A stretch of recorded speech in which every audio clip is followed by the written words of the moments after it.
Hi, is this Catherine? Can you come over for a bit? It was a call from Michelle, my husband's younger sister. She sounded really worried. Michelle's house is just a short walk away. I got it. I'll head over right now. When I arrived at Michelle's, she led me to a room full of buzzing bees. What the heck is this? When I opened the cardboard box, the bees came flying out. I thought we should call Michelle's husband, Bob, who was at the coffee shop. So I dialed his number. Talking in a room full of bees seemed like a bad idea, so Michelle and I stepped outside. The three of us gathered on the front porch. Then I asked Michelle, "So, Michelle, why do you have that box of bees in your house?" "I don't know. I just picked it up because it was left in front of my house." "That can't be. That box was sent to me from my daughter, Emily. My name's Catherine Jones. I'm 65 years old and work part-time at a local supermarket. One thing that hasn't changed since I was a kid is my love for stuffed animals and teddy bears. Growing up, we didn't have much money, so I couldn't often get stuffed animals or teddy bears. But now that I'm an adult, every time I travel or go out, I buy a teddy bear. Collecting them has become my joy." The person who supports this hobby of mine is my husband, Larry Jones. Larry works at the town city hall. About a year ago, there was a teddy bear I desperately wanted. It was a limited edition online item, a collaboration between a popular brand and character. However, I had never shopped online, so I was going to give up on getting it. That's when I talked to Larry about it. "Leave the online shopping to me. We recently started ordering things online at my workplace." "Really?" "Yes. I'll order it for you." "Oh, Larry, you're always so reliable. Thank you." With that, Larry promptly took out his laptop and showed me how to order, helping me through the process. Whenever I had troubles, Larry was always there to help. After that, I began to order everything online, from daily necessities and groceries to even teddy bears.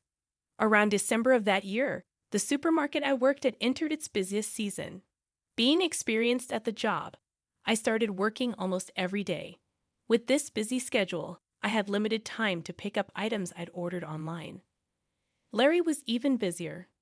Because of this, I decided to reconsider how I received my deliveries. Recently, I learned that there's a way to have my packages left by the front door even if no one is home. They'd leave the package there.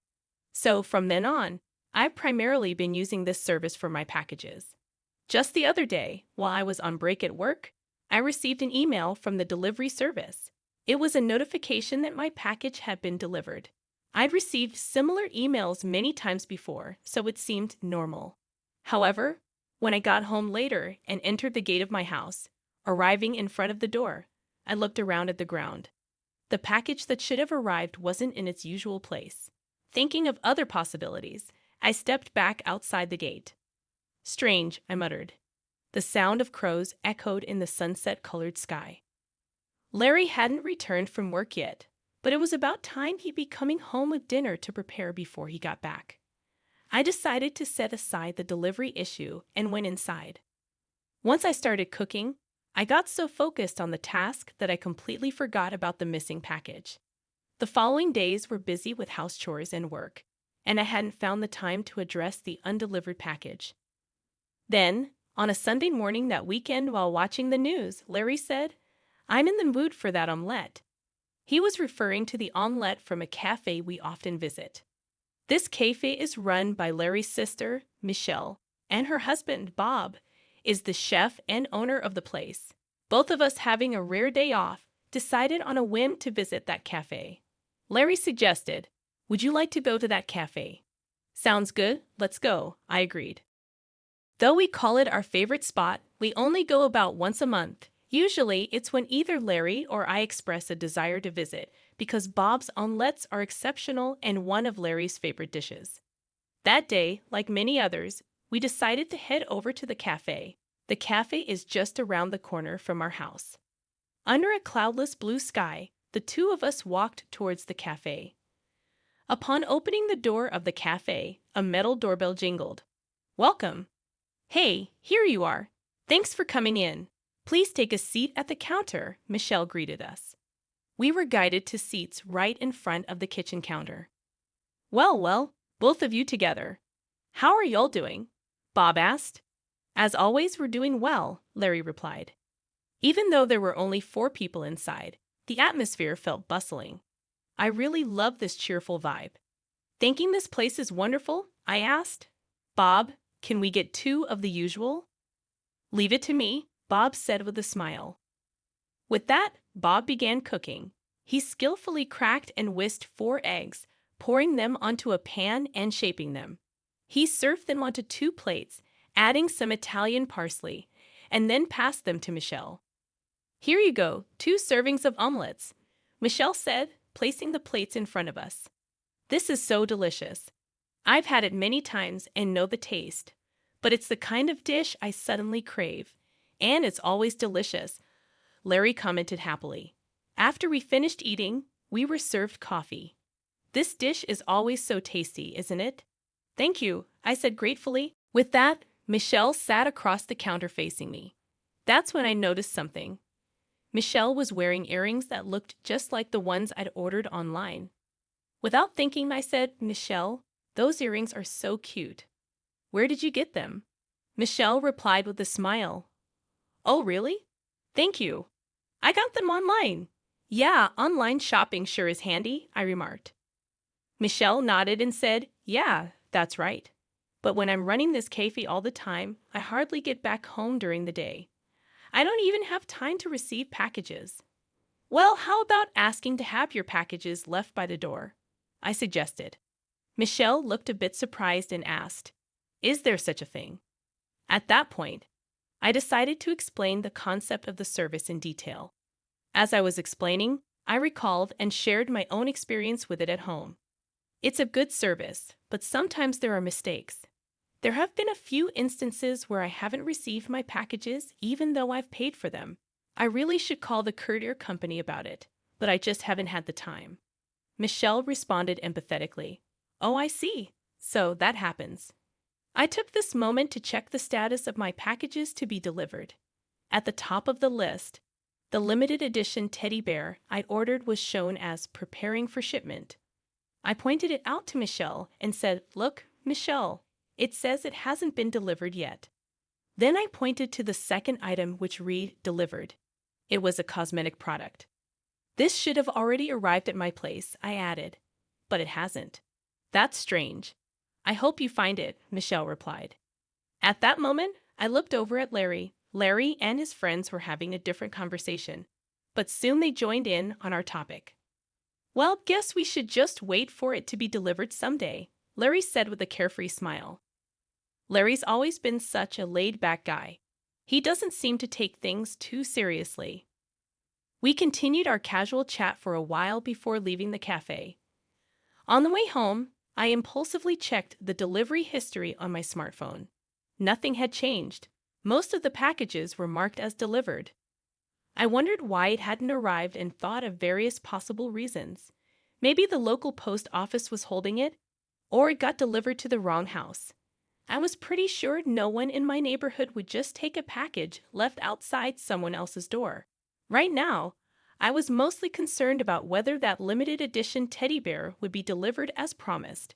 Whether or not I pursued the issue would depend on if that teddy bear arrived. That's what I was thinking to myself. 2 days had passed since I went to the coffee shop. Right after work, I eagerly checked my smartphone. At last, the delivery status of the limited edition teddy bear I had been longing for re-delivered. I quickly changed out of my work clothes and started to walk home faster. Once home, I looked for the package, but I couldn't find a box anywhere. I still hadn't figured out why the package hadn't arrived at my place, and I was getting pretty frustrated. Up until now, the only items that hadn't been delivered were cosmetics and condiments, so I wasn't in a rush. But this time was different. The teddy bear I had been eagerly waiting for, which was supposed to be part of my collection, hadn't arrived. I decided to get to the bottom of this. That evening, I talked to Larry. I didn't receive the teddy bear that was supposed to arrive today. That's bad. How many times has this happened now? Probably about 3 times. Something's not right. Oh, I'm gonna call the post office now. Let's do that, Larry agreed. I called the nearest post office, but as expected, there was no good news. The delivery man answered the call. I can't find the package you said you left at the door. Really? I'm sure I left it right in front of your door. I thought maybe you still had it. What's going on? Well, there's a possibility someone stole it. You might want to file a police report, the delivery man suggested. Thanks, I'll think about it, I replied, feeling our spirits sink. For some reason, I felt sorry for the delivery man too. Even if I wanted to file a theft report, I didn't have any solid proof and I was hesitant. That's when Larry said, "Let's ask Emily. She might know a solution." Emily is our daughter who turned 40 this year. Now she's married and living in her husband's house, seemingly swamped with chores and work every day. Thinking it might be easier to discuss with my daughter Emily, I decided to ask her for advice. Hello, Emily. Hey, it's Emily? What's up? I've been having an issue for the past month. The packages I've been expecting haven't been arriving. I thoroughly explained to Emily the situation with the recent missing deliveries. Of course, I also mentioned that the delivery guy was certain he had dropped them off. That sounds like someone might be taking them, Emily suggested. I thought so too. What should I do? If your packages are being stolen every time, I've got an idea. She chuckled a bit and then came up with a wild suggestion. I'm going to send over a box of bees.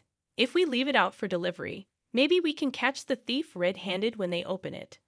What do you think? To be honest, the idea seemed way too bold, but it might be worth a try. Can you really do that? Don't worry about it. We have a huge swarm of bees back home, and this might just help us catch the culprit quickly. I was skeptical but hopeful, so I waited for the bee-filled package. A few days later, after work, I checked my phone and saw that the anticipated delivery had been made. When I got home, just like always, the package was nowhere to be found. I wasn't sure if this was a good or bad sign, but there was nothing I could do about it. Honestly, I was about to give up. At that moment, my smartphone buzzed. It was a call from Michelle. Hello, Catherine. Can you come over for a bit? Her voice sounded urgent, almost panicky. Michelle's place was just a short walk away. Sure, I'll be right there. When I got to Michelle's house, she led me to her room, and to my surprise, the room was filled with bees flying everywhere. Oh my gosh, what happened? When I opened this box, this is what I found inside, Michelle explained. First, I was shocked to find bees buzzing all around the room, and even more shocked to find out that Michelle was the culprit. I had been told by Emily that bees don't sting at this time of year unless they're provoked, so I hadn't been stung yet, but I was not sure about Michelle. I think I should call Bob, who should be at the coffee shop, I said as I dialed his number, thinking it'd be difficult to discuss in a room full of bees. Michelle and I stepped outside. The three of us gathered at the front door. I then asked Michelle, "So, Michelle, any idea why there's a box of bees in this house?" "I have no clue. I just picked up and opened the box that was outside." "That can't be right. That box was sent to me from my daughter Emily." "I told you, I don't know," Michelle replied defensively. "Michelle, did you steal it?" I asked directly. "No, didn't I say?" Michelle raised her voice. "If you say you didn't, mind if I take a look inside? Maybe other stolen stuff might pop out," I suggested. "No way. Let me check the room quickly," Michelle insisted, going into the room and not letting me enter. I had no choice but to wait outside. What's going on here? I had ordered to have my packages left by the front door, and it never arrived these days. I explained to Bob, possibly being stolen, and that's why she sent those bees. As I was explaining to Bob, we heard Michelle scream. She probably got stung by a bee in her panic. Michelle came out looking disheveled and said, "The room's a mess with those bees flying around, so I'd appreciate it if you'd head home for today." She indicated that she wouldn't be letting anyone in her room today because of the bees. Then an unfamiliar person approached us. It was a beekeeper named Oliver, a friend of Emily's living nearby. After a quick introduction, Oliver said, Emily asked me to help with the bee situation. Is it okay if I handle it here? Yes, please, I replied, relieved to have someone knowledgeable about bees to take care of the situation. So while Michelle was flustered, Bob and I let Oliver inside the house to handle the bee situation. While waiting for the bees to be collected, we continued talking outside. I guess we'll be able to check the room today, I said to Bob. But I've only got stuff I bought. There's no point in checking, Michelle suddenly asserted, probably intending to insist that everything in there was hers. 30 minutes later, Oliver completed collecting 900 honeybees. Shocked by the sheer number of bees, the three of us entered the room. I took a quick look around and then started searching every corner. To my surprise, I found daily necessities like fabric softener and cosmetics I had ordered scattered here and there. So you've been taking all of these too, huh? No, I told you, Michelle denied. I showed her the order history on my phone that had those products listed. You still gonna deny this? Well, there's a chance we just bought the same things, right? Michelle tried to explain. I was slightly exasperated, but I didn't give up. I searched for that teddy bear, and near the edge of the sofa, I found a familiar-looking teddy bear.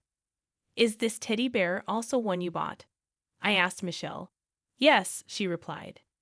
I knew this teddy bear was a limited edition, and each had its own serial number. So I checked the number for my teddy bear on my phone and compared it to the number on this one. Both had the same 5-digit number. This teddy bear is mine, Michelle. It has the same number. I showed it to Michelle and Bob. I didn't know modern stuffed animals could do that, Bob muttered. Michelle just sat on the sofa, looking down silently. So it was you who was stealing from her house every time? I confronted Michelle. Yes. Michelle's voice grew heavy. What did you take? You haven't been using them all this time, have you? I asked, frustrated. I used a bit of the toner and some imported seasonings, Michelle admitted. Why would you do something like that? I asked, more curious about her motive. I was out of money. The amount I was spending exceeded what I had, that's all, Michelle explained. But why spend so much? What did you spend it on? I pressed further. Well, Michelle's words faltered. Suddenly, Bob moved quickly and picked up a piece of paper that had fallen under the couch. Hey, what's this? Don't tell me you've been. Bob showed a piece of paper with numbers and an amount. I'm sorry, I got really into it, Michelle admitted tearfully. The paper Bob showed was a horse racing ticket. It turned out that Michelle had gotten heavily into horse racing and used the money she saved by using my stolen items on bets. Then Bob dropped another bombshell. You didn't by chance take money from our cafe's earnings, did you? Just a little bit, Michelle confessed. I knew something was off with the profits. How could you? Bob was furious. It turned out she had embezzled tens of thousands of dollars from their cafe. I'm so sorry. I promise I won't do anything like this again. Please forgive me, Michelle cried loudly, apologizing. But for me, having my cherished teddy bear stolen even once was unforgivable. Her apologies did nothing to move my heart. Bob looked equally irritated. Turns out I've been secretly recording our conversation since the bee removal. Shall we meet in court? Bob said firmly. With solid evidence in hand, Bob and I decided to file a police report. Bob decided to get divorced from her after that. Charges of theft concerning my belongings and embezzlement in the course of her duties were brought against Michelle, and she was eventually arrested.